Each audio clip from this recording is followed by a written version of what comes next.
G'day mates, welcome back to my YouTube channel. In today's video, I've got to talk about today's console-only cup that was pretty much dominated by ex-PC players. Players who literally just bought a console for the tournament, took 90% of the prize pool, and now they're going back to PC. I want to talk about whether this is fair and whether Epic can actually do something to stop it and fix it for the future.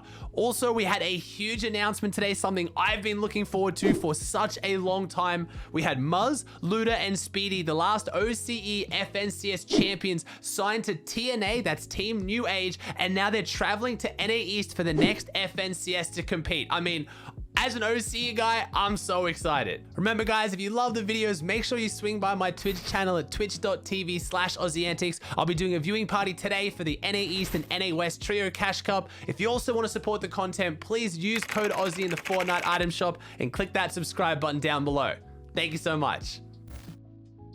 If you guys somehow missed it, the Console Champions Cup took place today in all the regions. It was a $250,000, so $250,000 tournament that was designed to cater towards console players, and everyone who competed had to be on console. I'm not going to try and argue against that, but the issue with me is if you look at the top 5 of NA East and EU's teams, pretty much all of them, if not all of them, play on PC and have just gone back to console or have just bought a console to participate in the tournament. So I'm not taking their achievements away from them. They deserve to win. They won on console playing on the same console disadvantages of other players. They weren't on PC with 240 frames and no input delay. They were on console. They deserve to win. But my reasoning, my logic is, if you're making this tournament and you're putting $250,000 into it for console players, the prize money should be going to people on console who can now save up and maybe buy a PC and compete on PC if they want to. I've talked about solutions for doing that in the past,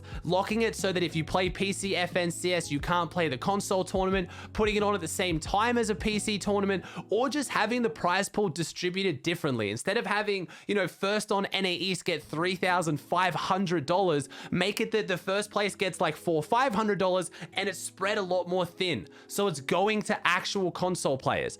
I think these tournaments should just be console cash cups anyway. I think they'd be way better if they were more regular with less prize pool. Same split, because I think $250,000 compared to the $4 million that PC is getting is fair. I don't think any PC player can argue with that, but I think it should be going to regular cash cups because 99% of the console community just wants to play. They don't want to try to place. They didn't make it to round 4, so they'd rather just having regular weekly cash cups they can participate and play in, despite needing to have to make round 4 to even get any money, and even then 90% of it just going to PC guys who only pulled up to console for one day. That's just my opinion. I've talked about that in the past. I really think Epic should be thinking about implementing this because it was a console tournament. It was really cool. I actually really enjoyed watching it, but I didn't really get to see much of the console talent. It was just PC players who've come back to console. So again, they deserve to win. No hate towards the pros who did it. It's money. Why would they not play for a chance to get $4,000, $5,000, $6,000 if you're winning upwards of EU? It's a lot of money, but I think the design fault is on Epic's point. You can't get mad at the pros for doing this because why wouldn't they? But I think console players can ask more of Epic to have the money actually go towards console players. And I know you're thinking, Aussie, well, if they got beaten by PC players on console, then they don't deserve it. I'm not trying to say that this tournament is going to be the most competitive. If it was the most competitive, you wouldn't give console a prize pool. It's that simple. Console players, I love you. I'm trying to fight for you here, but console is not as competitive as PC.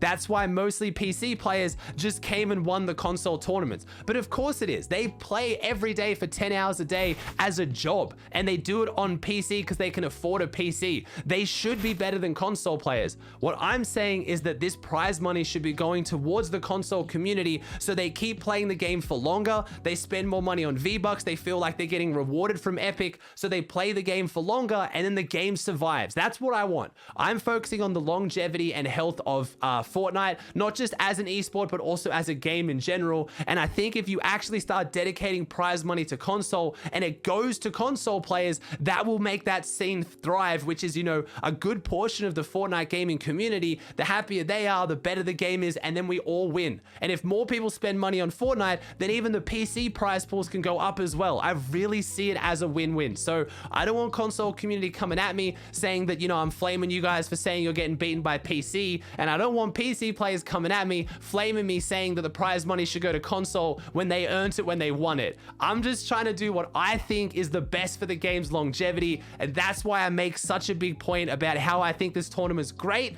but I think it kind of missed the mark with the format.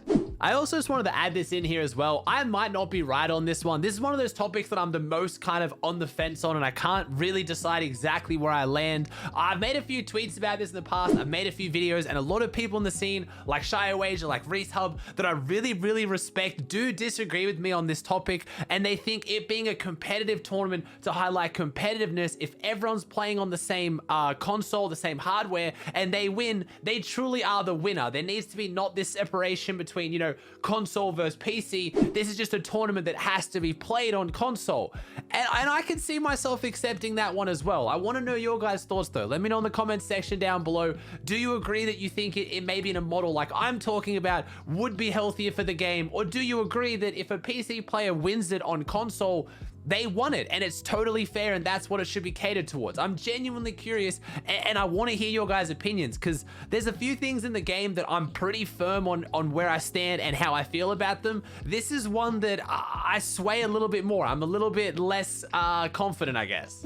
As for the actual tournament itself, I wasn't able to watch EU. It was kicking off at like 2 a.m. my time, but Endelix, Destru, and Lysen, I believe it is, signed to Grizzy, did end up winning it on 193. They absolutely dominated, getting 2 wins out of 6 games. EU was a lot more one-sided. You did again have Queasy, Swite, and Chashi. They came in second. You had Versus team in third. You had Floaty's team with W Lovell, who I definitely know is a console player, or for the most part does really rep the console community, in fourth. And then you had Juzri, Joey Jenner, and Castery in fifth. Again, more PC pros. As far as NA East though, NA East was a lot closer. I was watching all these games and man, it came right down to the very end. It came right down to the wire. You did have the favorites of Nut, Chronic Jays with an S, and Devoured TK take it out on 181 points, playing 6 games and getting a victory royale. And in second place, you had Byla, Scar, and Spudlight on 180. It came down to one single point, and it was in game 6, or starting of game 6, they had a 1-point advantage, TK's team over Spudlight's, and in game 6, they both got the exact amount of points. If Spudlight's team got one more elimination, that would have been the difference. They would have got the 2 extra points, and they would have taken out the victory royale, the first place, but still a good chunk of change for a team that I know Spudlight anyway was talking about retiring from PC. He was most notable for kind of not inventing, but definitely popularizing the big chill, using that last season. So I was keeping tabs on him because I thought he was a super smart player. I know that he said he was retiring or not taking competitive as seriously, so seeing a second place out of him was really impressive. We had Ariana's team, JB Cow, and Haleti. Now, I actually watched this team. They were streaming the tournament, so I watched a lot of their gameplay. I was very impressed. They started off a little bit shaky with a 13th and a 10th place, but then they really brought it back, getting a 2nd, a 7th, a 5th, and a 3rd with eliminations to boot. So big shout outs to them. I got to mostly watch the tournament from their perspective. I was very impressed with how they played. We had Prodigy's team in 4th place and Apostle's team in 5th. Moving on to an announcement that was real close to home with me, we had Muzz, Luda, and Speedy, the OCE FNCS Trio Champs, announced that they're joining TNA, Team New Age. You may know this as the team that Reverse 2K Dayamiro used to be on. They've since moved on, but TNA is still doing big things, and they're the first org that we've now seen that's been able to take OCE pros in recent times and get them out of OCE. We all know I love OCE, it's my region, but the prize pool is just abysmal right now. This is going to be the start of the floodgates of pretty much every good player, or almost every good player who can leave OCE leaving, and I'm so excited to see it. This did come with, it wasn't drama, but a bit of surprise, because Muzz, as you know, was just signed to Power, and I believe his contract was still going, so it looks like Power released Muzz so he could join TNA, NA, so all 3 of them could join and then go to NA East. They will be competing on NA East for the next FNCS. This FNCS is already well and truly underway, and they have automatically qualified to the finals by getting top 3. So it looks like they're not going anywhere for this FNCS, but I was talking to the guys today, and even if they win this FNCS in OCE or get a top 3 to guarantee placement into the next one,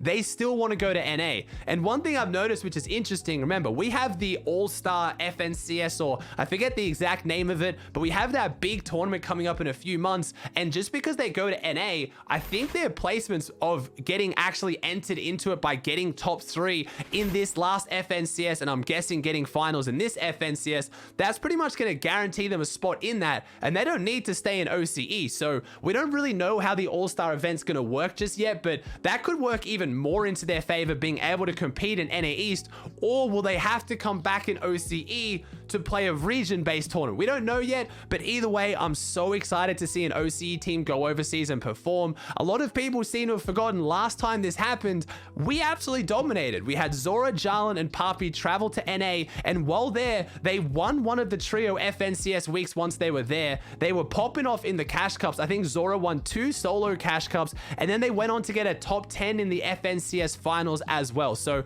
I have high hopes for them. They are one of OCE's best teams, and if anyone's going to be able to go over there and pop off, it's most likely going to be them. So I'm really excited to see how that one pans out, but there's a bit of pressure on them. But I think if they go over and they boot camp and they get experience with the NAE scene and get to build that up, I do really think they can do big things. I'm always asked about, you know, if OCE pros went overseas or went somewhere, how well would they perform? And I always say the same thing. It depends on how much time they actually get to practice. OCE has some really top tier talent, this team being one of them, but our practice, while still being organized and good, just isn't at the caliber of what NA East and EU is, because you're versing better players in NA East. The top 100 in NA East are undeniably better than the top 100 in OCE. So if you're one of those gems that comes out of OCE, you need to make sure that you have enough time in that region to build up your skills and get the practice to really refine that to be able to pop off and perform. I know Zora, Jarlin, and Papi didn't really. They went over to NA and dominated within a couple of weeks, but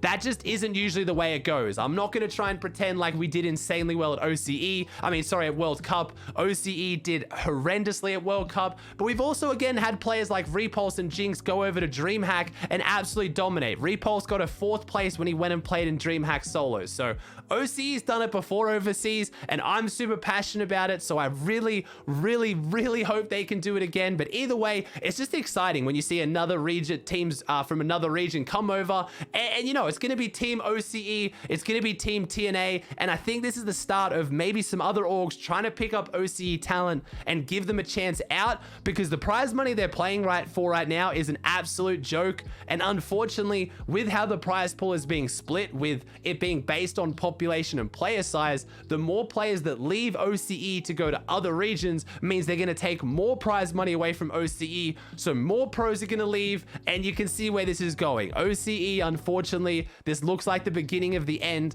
but I'm excited for the players who are making it out and get to make big names for themselves. A lot of you guys were in my stream asking me today, Aussie, why didn't you upload today? There just wasn't really much content to do. I took yesterday off stream to hang out with my parents, and as much as I love that you guys love the daily content, sometimes if the videos aren't there, I'm not going to post a video just for the sake of it. I do want to sometimes, you know, take some time to myself, and if the content's not really worth it, I do want to prioritize quality over quantity. I know you guys love the daily uploads. I love doing them as well, but if I upload a video I'm not proud of, I'd regret it anyway. I'd rather just have no video and then save it for something like today where I could make a proper one. So I hope you enjoyed today's video. If you did, please chuck a like on it. Let me know in the comment section down below your thoughts on anything I've talked about today. If you haven't already, please subscribe to the channel. It would mean the world to me. Thank you so much for watching, and I'll see you in the next one.